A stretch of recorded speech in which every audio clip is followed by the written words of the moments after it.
때문에 뭔가 시공을 받아야 되는 상황이에요. 그러면 그 부위만 딱 보고 장비를 갖다 놓고 그것만 딱 보고선 끝난다. 그러면 하수예요, 하수. 안녕하세요, 조피디입니다. 안녕하세요. 생활환경 지킴이 이동신입니다. 네.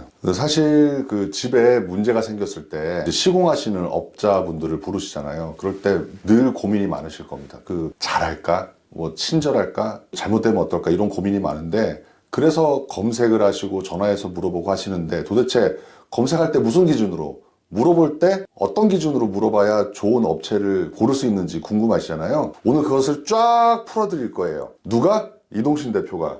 이동신 대표가 지금까지 10년 동안 이 홈케어 시공을 하면서 거의 20개 가까운 시공을 해왔던 사람이고 만났던 고객이 15,000명 정도나 된단 말이죠. 제가 한 10년 정도 이 업에 담고 있으면서 그 전에는 뭐 다른 업종에 비슷한 업종들을 해왔지만 그걸 집대성에서 이제 이쪽 업종에 들어온 지가 이제 10년이 좀 넘어가고 있어요. 업체를 찾아야 될 거 아니야. 업체를 온라인에서 거의 대부분 찾으시는데 어떤 기준으로 찾아야 될까? 우선 온라인에서 찾는 거 뭐 요즘 다 온라인에서 찾으시니까 전화번호 뭐 안 하시잖아요. 온라인 같은 경우에는 블로그나 뭐 유튜브나 여러 가지 형태로 찾으시는데 우선적으로는 상위 링크에 있는 부분이나 뭐 스마트 플레이스를 통해서도 이렇게 찾으시는데 스마트 플레이스 같은 경우나 그 상위 링크에 계신 분들 보시면은 우선 따라 들어가서 홈페이지를 먼저 보셔야 돼요. 홈페이지를 보시면 거기에 회사 업력 같은 게 나와요.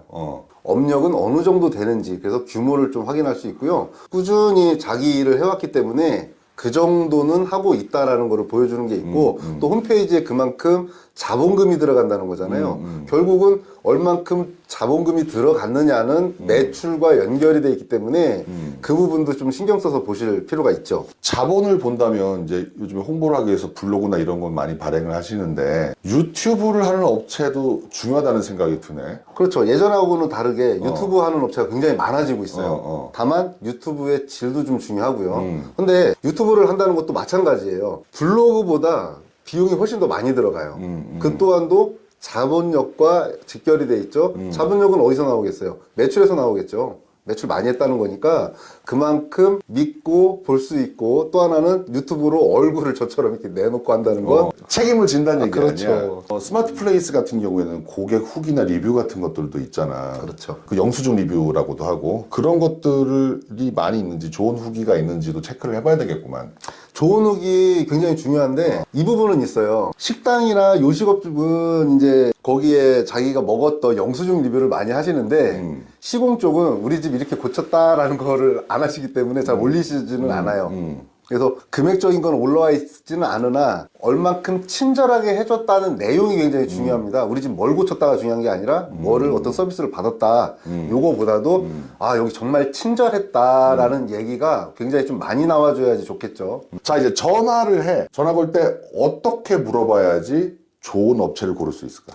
우선 물어보기 전에 전문 상담사가 받는지가 되게 중요해요. 전문 상담사가 받는다는 것 또한도 체계가 있다는 거거든요. 개인적으로 받으시는 분들을 뭐 무시한다기보다는 체계의 어떤 상중하를 고객님이 따져볼 수 있기 때문에 전문 상담사가 받느냐 그리고 얼만큼 친절하게 응대해 주느냐 그게 첫 번째고요.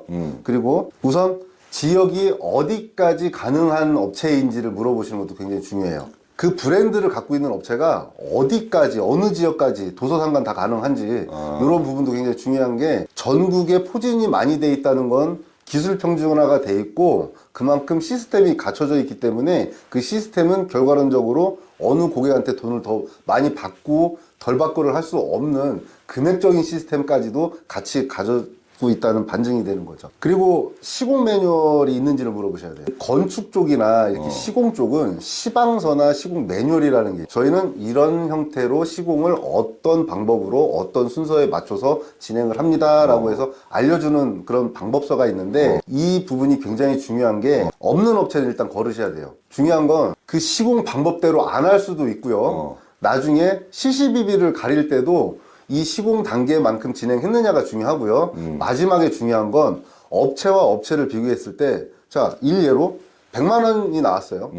한 업체는 50만 원이 나왔어요. 금액만 보면 50만 원이 달콤한 금액이기는 한데 단계가 100만 원짜리는 10단계를 하고요. 50만 원짜리는 3단계밖에 안 해요. 50만 원이 저렴한 게 아니죠. 그래서 적어도 견적서라도 주는지를 체크를 해봐야 되겠네. 그게 최후에 보는 건데 어. 견적서를 안 주거나 그냥 노트로 들고 오거나 수첩 갖고 와서 적으시는 업체들 아우, 나도 싫어. 무조건 걸르셔야 돼요. 어. 나중에 문제가 발생이 됐어요. 설령 문제가 발생됐을 때 그거를 기반으로 이 또한도 어떤 뭐 법적인 부분이 됐든 근거 자료로 남겨가지고 얘기할 수 있고요. 간혹 그게 계약서를 대행할 수 있기 때문에 그 대체할 수 있는 부분을 견적서로 갖고 있으셔야 됩니다. 네, 네. 그리고 또 있나? 그거 외에는 쓰레기 배출하는 게 있어요. 하다못해 공사 현장 가보면 저희 같은 경우에도 뭐 인테리어 형태로 하진 않지만 부셔놓고 뭐 벽을 파손하거나 아니면 어떤 해체를 하거나 천장 부분을 뜯으면 위에 석고보도 잔뜩 있고요. 벽체 속에 쓰레기 부분도 잔뜩 있어요. 왜냐면 배출하려고 하는 비용을 아끼기 위해서 업체에서 거기다가 하나하나 이렇게 꼼꼼하게 물어보면 업체 입장에서 좀 까다로운 고객인 걸 알아요. 첫째 그 까다로운 고객인 걸 알기 때문에 좀 더 조심성도 있지만 정말로 이 업을 오래 꾸준히 할 업체 같은 경우에는 기존 고객들의 소중함을 알기 때문에 그렇게 귀찮게 하더라도 하나하나 친절하게 응대하는 게 당연한 거고요. 그리고 고객님들이 그 권리를 가지고 가셔서 제대로 된 업체한테 제대로 받으시고 물론 믿고 맡겨주시는 거 감사하죠. 근데 그 믿음은 어디서 나오냐면 서류와 정확한 견적에서 나오고요. 매뉴얼과 이런 게 받쳐준 다음에 친절한 것까지 탑재가 되면 최고인 거지. 그냥 친절하고 나중에 문제가 생겼을 때는 저희가 잘못 안 했는데요 해버리면 근거가 없으니까 할 말이 없는 거예요. 전화 통화 끝나고 이제 왔어. 견적 보러 오는 경우도 있고 이제 바로 시공하러 오는 경우도 있는데 만났을 때 이제 뭘 얘기를 해야 돼? 우선 견적 팀장님이 오셨을 때 제대로 된 견적서 양식을 갖고 왔는지를 먼저 보세요. 제일 중요해요. 그 견적서 양식을 쓰는데 고객이 옆에 같이 있으면서 어떤 형태로 뒤에 설명을 하던 쓰면서 설명을 하던 왜 이렇게 나올 수밖에 없거나 이 구간까지 어떻게 진행하는지에 대해서 친절하게 납득이 갈 수 있게 얘기해 주는 게 되게 중요하죠. 그 또한도 견적서 기반이어야 돼요. 이게 상호간에 오차가 생길 수도 있어요. 이럴 수도 있고요, 저럴 수도 있는데 이런 경우는 이게 좋습니다 얘기했는데 그냥 견적 보신 분은 그런 여러 가지 경우의 수를 얘기를 드린 거를 고객님은 서비스를 다 받는다고 생각하시는 경우도 있어서 결과론적으로는 서류상에 딱 명확하게 명기가 돼 있는 게 제일 맞습니다. 두 번째로는 그 견적 장비들이 있을 거예요.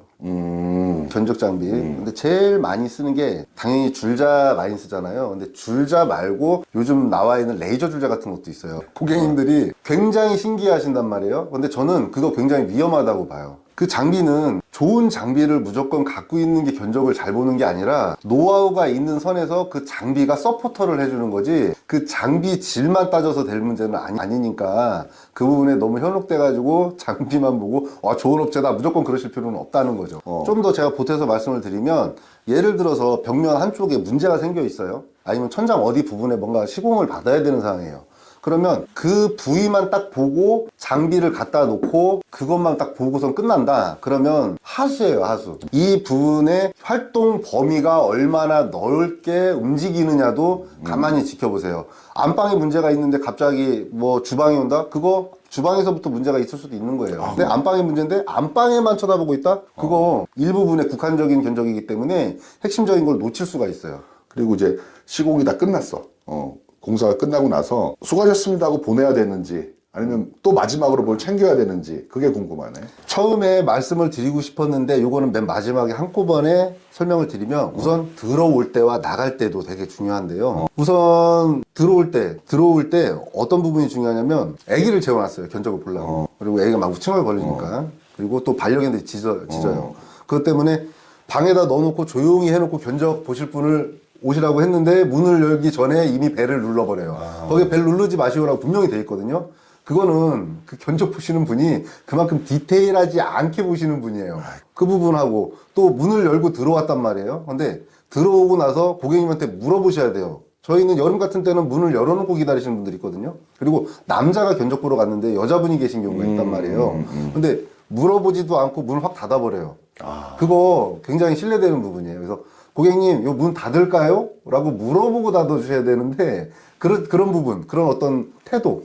그리고 나갈 때 중요한 거는 전부 다 하고 이제 나가면서 여러 가지 그 다음 진행이 어떻게 될 겁니다라고 명확하게 설명을 해주시는 분이 제일 중요하죠. 견적서 썼으니까 그냥 끝났습니다 하고 나가시는 게 중요한 게 아니죠. 네. 시공 끝나고 나갔을 때도 시공 끝나고 나서 고객님과 한 바퀴 시공을 돈 자리에서 다시 한번 제대로 매뉴얼대로 그리고 견적서 내용대로 정말 원하는 끝에 마무리까지 됐는지와 중간 단계마다의 벽을 덮어버리거나 그 부분을 닫고 나면 속에 보기 힘들잖아요. 세척 과정에서 제가 계속 그 물 튀는데 보고 있을 수도 없고 시공하는데 벽체를 부셨는데 다시 닫을 때까지 쳐다보고 있을 수가 없으니까 중간중간에 사진을 남겨줌으로 해서 이런 부분에 이렇게 처리가 됐습니다 하는 거를 고객이 안 봐도 끝나고 나서 보여드리고 철수하는지. 네, 그리고 최종적으로 청소 상태까지도 고객님한테 설명해주는 업체인지 굉장히 중요하죠. 누가 봐도 체계적인 업체겠다. 그럼요. 오래 하려고 체계를 잡은 걸 거고. 그리고 이제 업체마다 이거 문제 생기면 어떡해요? 즉 AS 되나요를 이렇게 물어보면 예 전화하세요. 뭐 이런 업체가 있고 저희의 그 사후 관리 체계는 이렇습니다라고 설명하는 업체가 있잖아. 어느 정도 이상이 되어야 될까? 이 얘기를 드리고 싶어요. 고객님들이 AS가 나면 되게 불편해하시고 기분 나빠하시잖아요. 그렇지. 중요한 건 그때 기분 나쁘실 게 아니라 그렇게 됐어도 AS가 와주느냐가 일단 중요한 거예요. 단순하게 그냥 AS 났어, 시공 잘못됐나 보다, 이게 아니라 자동차도 리콜을 받으면 리콜을 해주는 업체는 뭔가 해준다는 얘기잖아요. 그렇지. AS가 났다는 거 기분 나빠하지 마시고 AS가 앞으로 만약에 발생이 됐을 때 그거에 따른 어떤 계약서나 아니면 보증서를 주는지를 일단 물어보시고 보증서 안에서도 약관 같은 게 있을 거예요. 직설적으로 되어 있는 약관으로 명확하게 언제 몇 년도까지 어떻게 해드리는지 이 부분이 돼 있으면서 정말 사라지지 않고 오는지. 없어지시는 분들 굉장히 많아요. 한 가지, AS 기간이 너무 짧은 업체도 주의하셔야 돼요. 왜냐면 시작한 지 얼마 안 된 업체들이 자신이 없으니까 AS 기간이 짧아요. 그 AS가 어찌 보면 애프터 서비스지만 애프터 서비스인 거지 하자라고 할 수는 없어요. 그게 불편사항이 있기 때문에 당연히 저희를 믿고 맡겨주셨기 때문에 가서 끝까지 책임져야 되는 건 맞습니다. 자, 이 정도면 웬만큼 좋은 업체를 만날 수가 있겠네. 그래서 업체를 고를 때, 그리고 이제 사전 전화를 할 때, 그리고 견적이나 시공을 올 때, 시공 끝나고 갈 때, 요 네 가지를 잘 체크를 하신다면 이 모든 걸 만족하는 업체가 이게 없더라도 기본적인 것 중에서 두 가지가 제일 중요하다고 보는데, 현장에 대한 태도, 그리고 고객에 대한 태도가 좋은 업체를 찾는 게 중요하다. 네. 이게 제일 중요한 포인트인 것 같다. 맞습니다. 생활을 하다 보면 여러 가지 환경 문제가 생깁니다. 이럴 때 좋은 업체 만나시길 바라고 저희가 말씀드린 기준으로 한번 찾아보시면 어느 정도 기준 이상이 될 거라고 확신을 합니다. 끝까지 보신 분들을 위한 서비스, 지금 말씀드린 체크리스트 일일이 기억하기 어려우시잖아요. 이거를 저희가 PDF 파일로 만들어서 상세 설명란에 혹은 댓글, 상단 댓글에 링크를 남겨드릴게요. 이거 클릭하면 PDF 파일을 다운로드 받아서 그 기준대로 한번 물어보시기 바랍니다. 감사합니다.